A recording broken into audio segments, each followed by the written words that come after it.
Lo platicábamos hace unos instantes con Ricardo Magallán.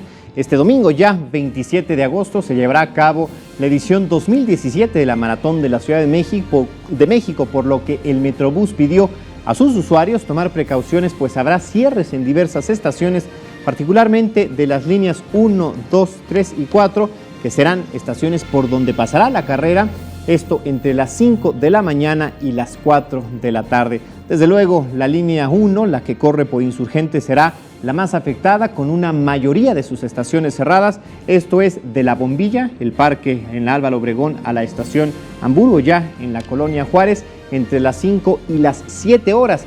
Y de las 7 a las 16 horas, las 4 de la tarde, de CEU, de Ciudad Universitaria, que es el punto final de la maratón, hasta Hamburgo. En la línea 2 no habrá servicio de Colonia del Valle a Tepalcates y de Amores a Tacubaya, eso entre las 5 y las 14:30 horas.